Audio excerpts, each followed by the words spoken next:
Hello everyone, welcome back to our channel. We are back again with a new video. So today's video is about Python performance tricks you actually need.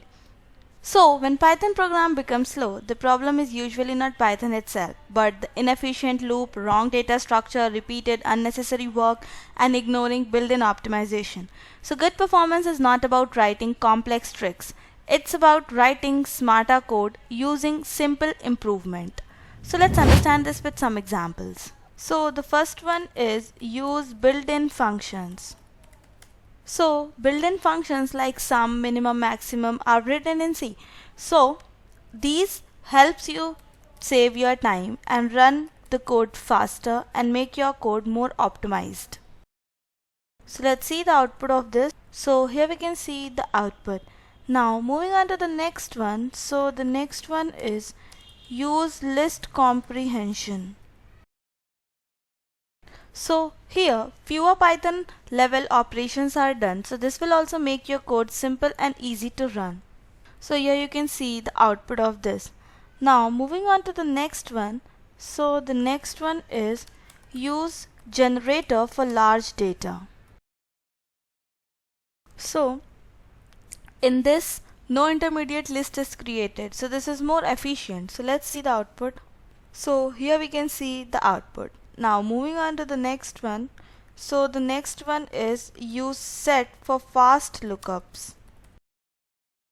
So here we use set for fast lookups.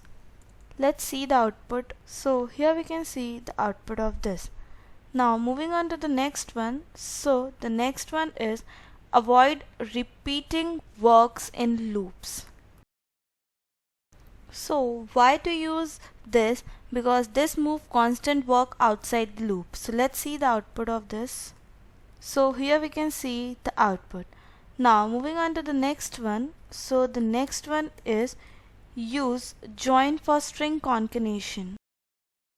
So string concatenation inside the loop is expensive, so we use this. Let's see the output. So here we can see the output. Now moving on to the next one. So the next one is use enumerate method instead of manual indexing. So why we use enumerate method instead of manual indexing? Because it is more cleaner and avoids repeated length or indexing. So let's see the output of this.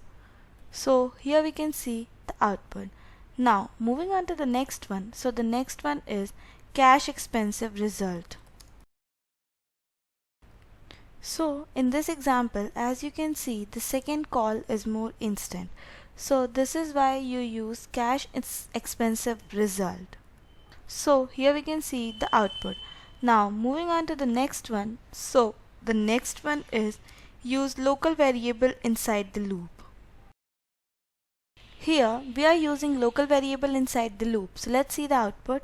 Now moving on to the next one. So the next one is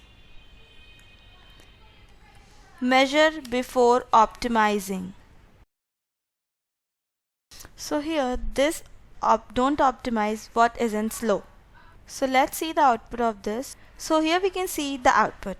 So what actually matter in real project is use correct data structure, reduce Python level loops, use built-ins and cache repeated works, and measure the performance. So if you like this video, do like, share, subscribe for more Python tutorials, and thanks for watching today's video.